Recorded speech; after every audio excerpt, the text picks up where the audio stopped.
고린도전서죠. 4장 14절부터 16절. 고린도전서 4장 14절부터 16절. 길지만 오늘은 3절만 볼게요. 14절부터 16절 그리고 20절부터 21절 볼 수 있으면 보겠습니다. 고린도전서 4장 14절부터 16절.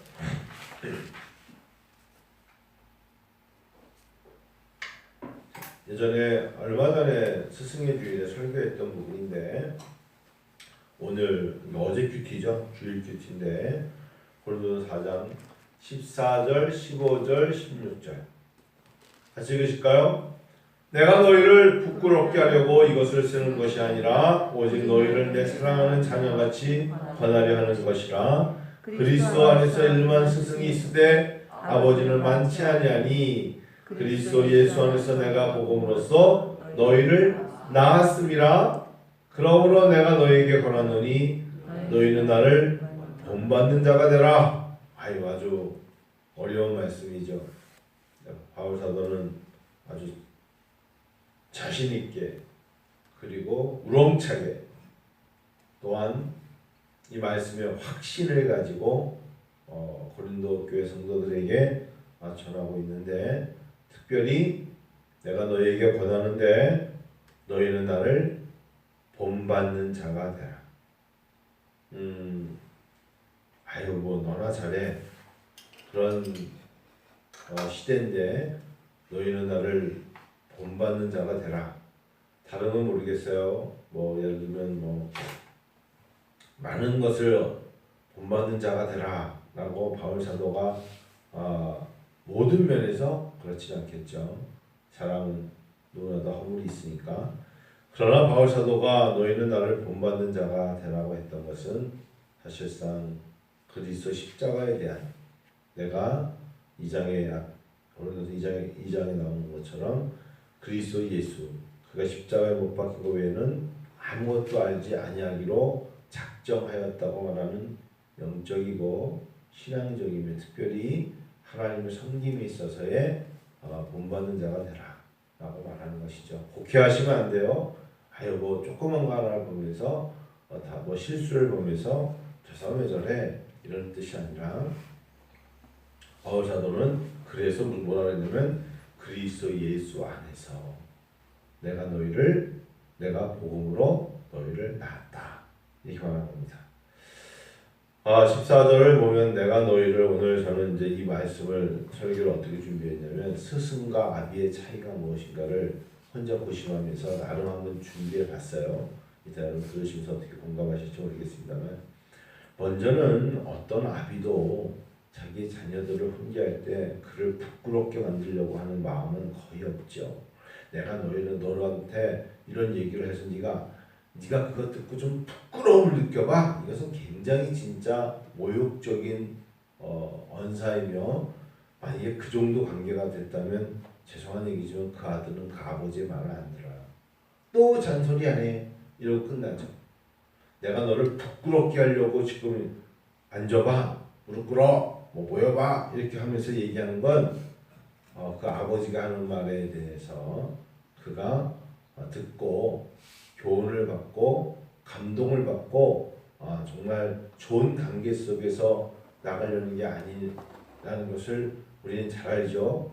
그러면 바울 사도가 내가 너희를 부끄럽게 하려고 이걸 쓰는 것이 아니라 오직 너희를 내 사랑하는 자녀같이 권하려 하는 것이다.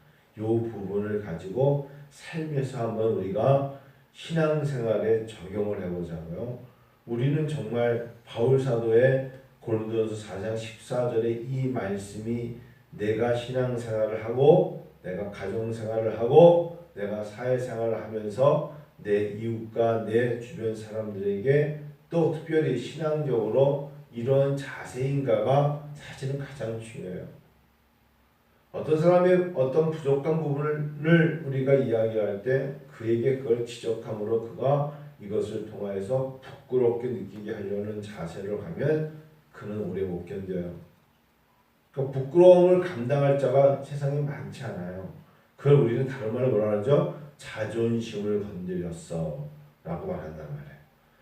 자존심을 건드려서 그를 자존심을 건드려야 그 사람이 부끄러워지게 만들 수 있으니까 그거거든요.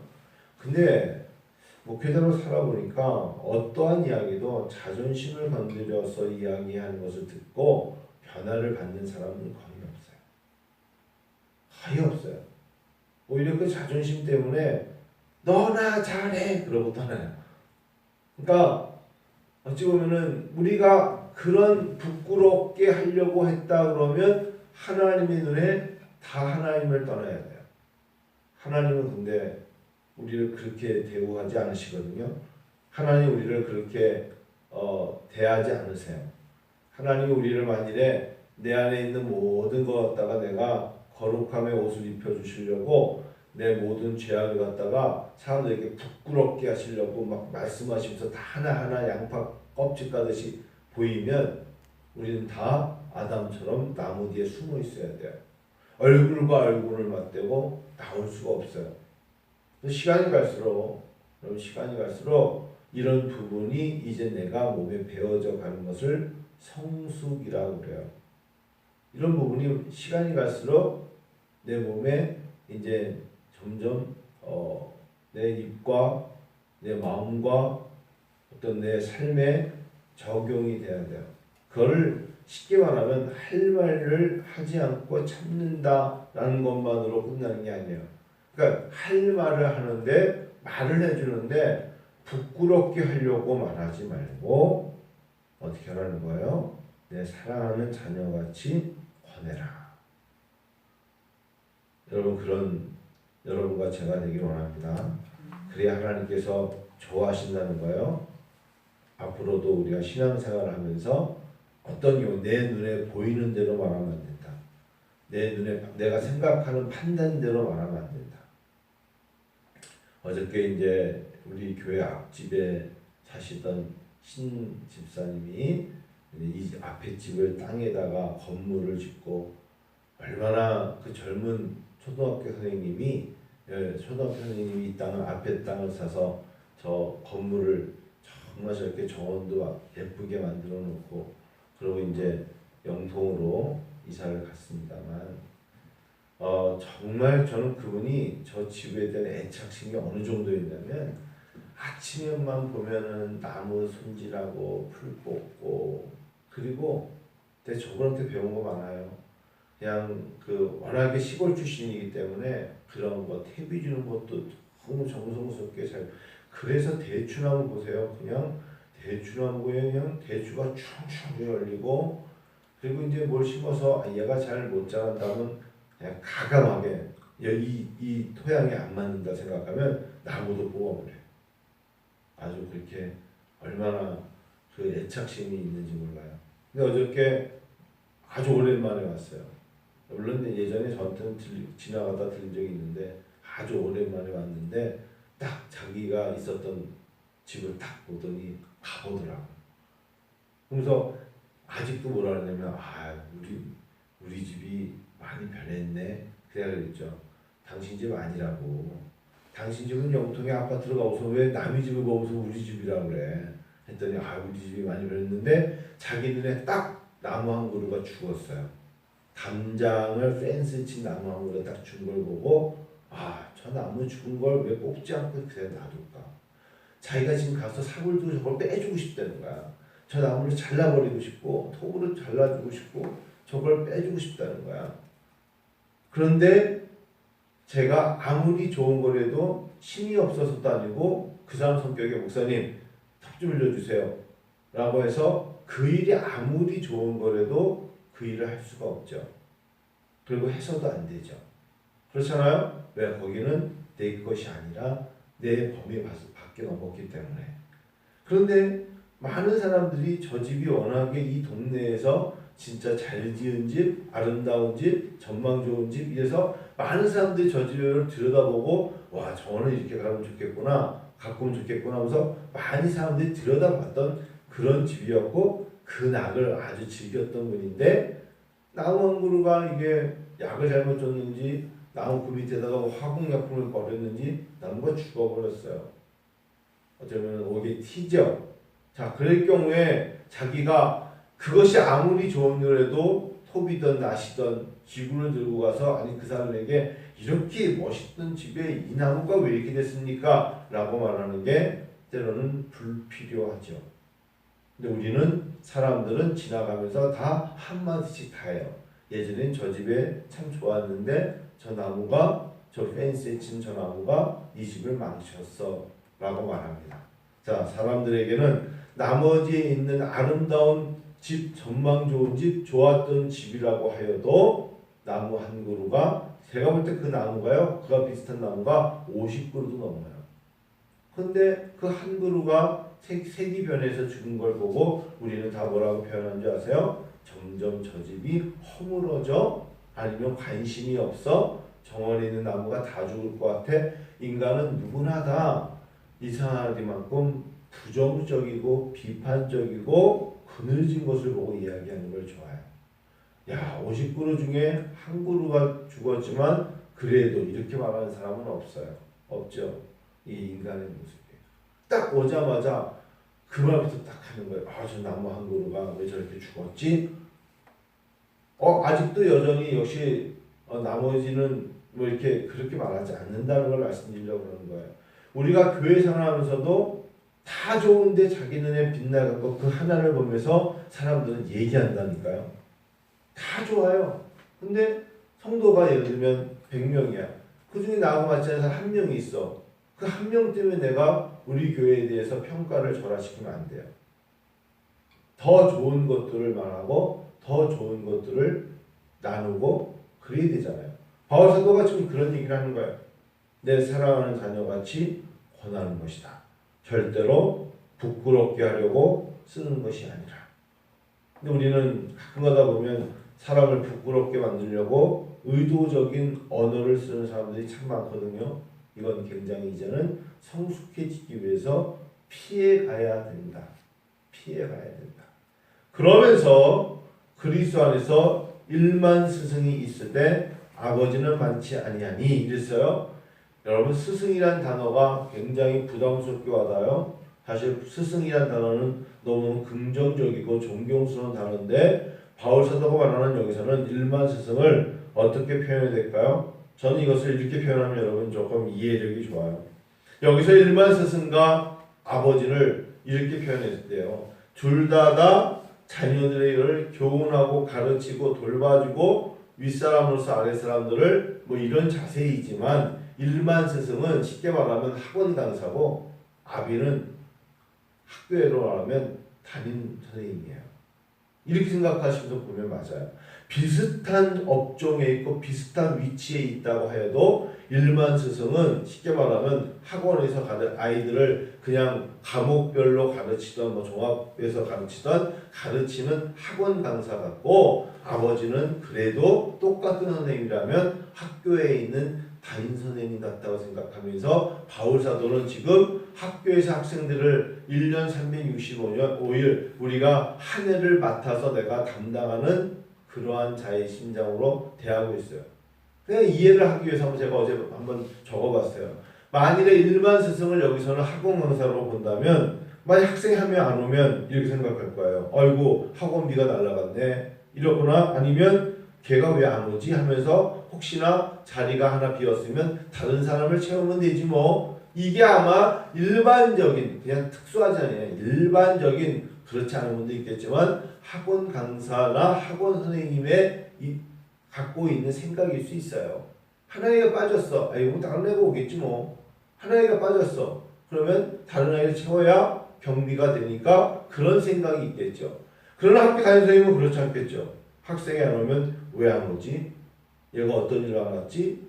부모님에게 빨리 전화해봐야겠다. 무슨 일이 있었지? 그리고 그 자리를 비워두겠죠. 여러분 이게 두 차이예요. 그러니까 학원에 있는 선생님과 학교에 있는 선생님이 선생님으로 똑같다고 이야기를 해도 가르치는 일을 똑같이 하고 돌보는 일을 똑같이 해도 학원에 있는 선생님들과 만일에 학교의 선생님이 이렇게 다르다면 우리가 신앙생활을 하면서 어떤 삶을 살고 있는가를 사람을 대할 때도 그렇고 여러분 이런 걸 비교해 볼 줄 알아야 돼요. 두 번째 만일에 똑같은 선생님인데 학원 선생님과 학교에 다니는 선생님은 제가 볼 때는 학원 선생님들이 뭐 여름, 겨울 이렇게 지나면서 기념사진 찍고 졸업사진 찍고 앨범 사진 찍어가지고 나와 함께 학원 생활했던 애들을 기념으로 남겨야 돼. 저 그런 거 거의 못 봤어요. 우리 아이들도 학원을 다녔지만 뭐 아이들과 함께 2019년 뭐 졸업사진 찍자 하대를 뭐 이런 거 없어요. 뭔가 기록을 남기지 않아요.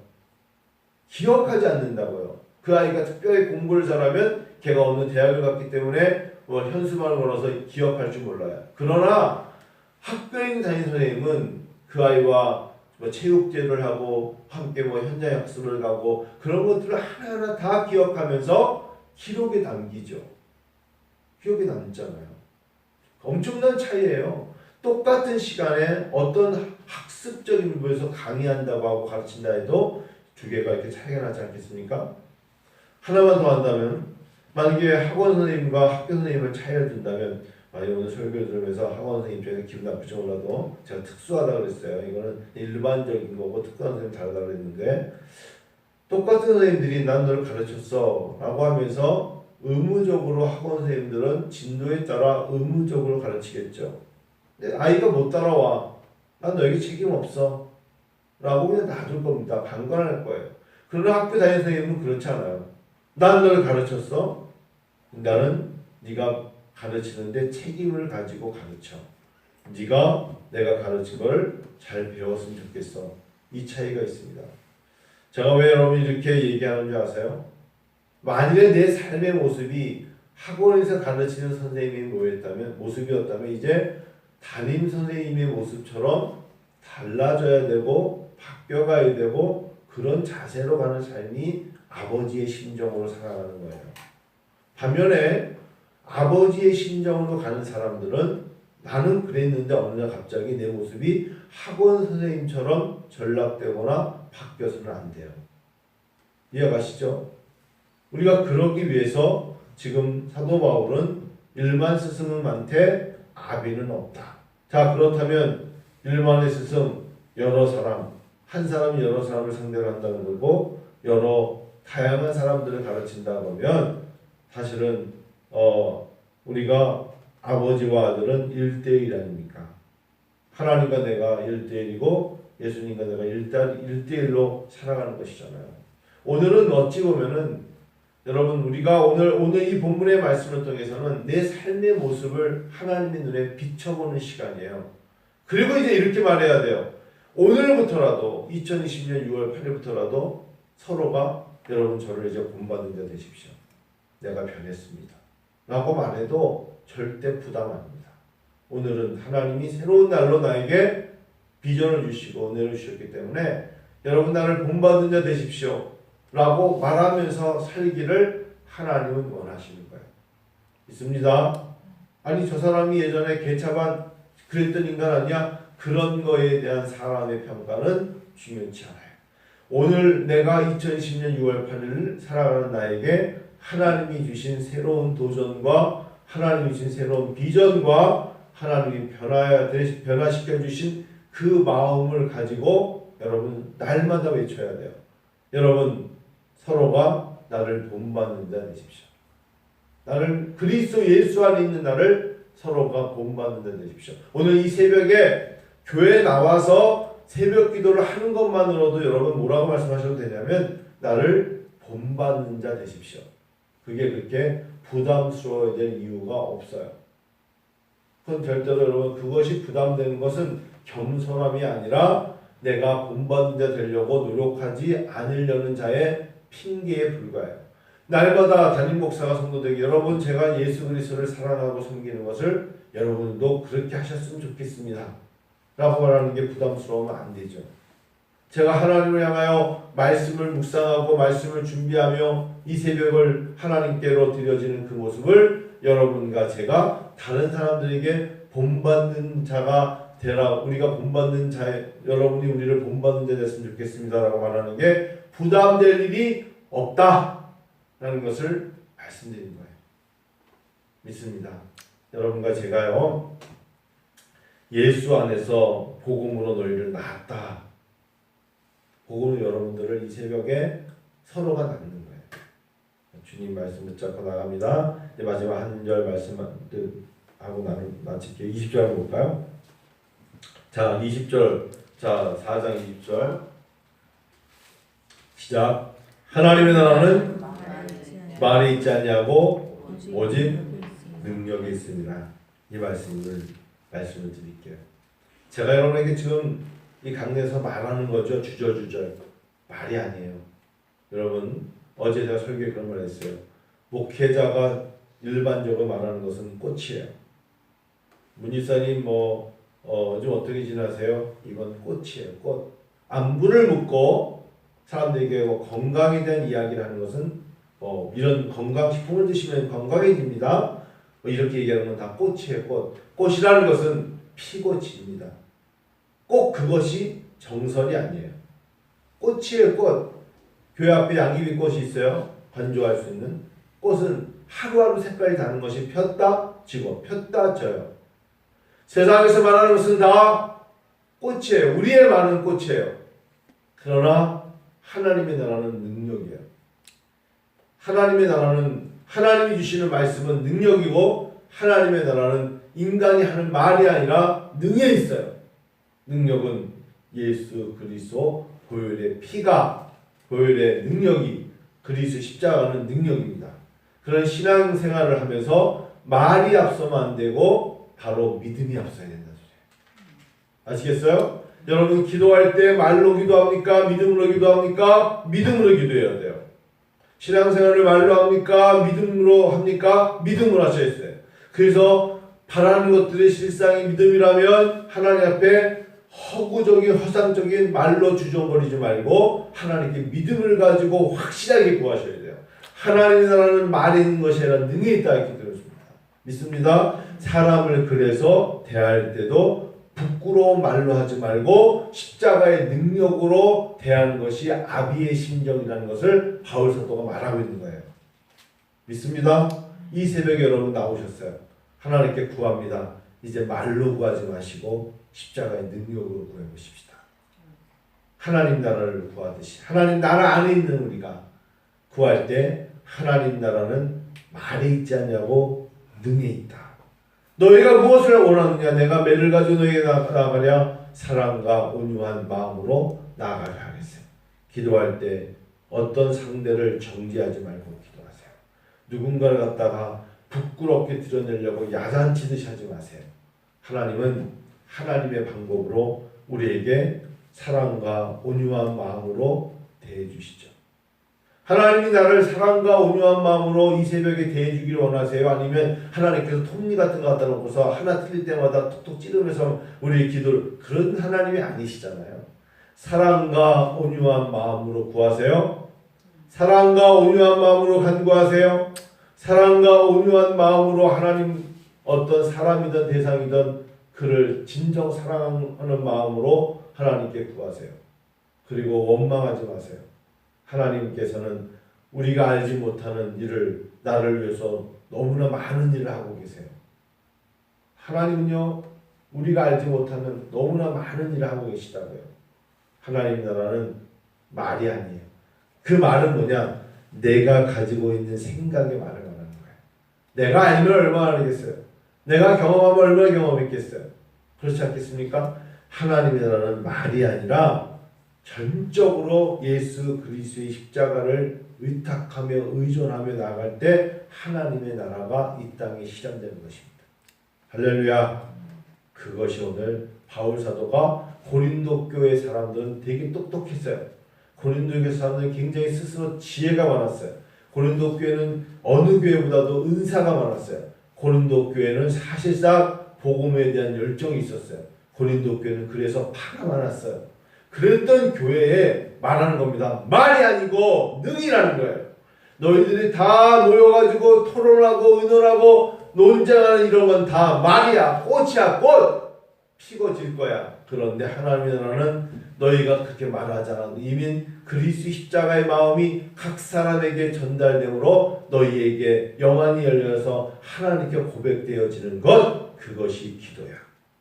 그 믿음의 기도를 올려드려. 이렇게 말하는 것입니다. 그런 여러분과 제가 되기를, 이번 한 주 되기를 축원합니다. 주기도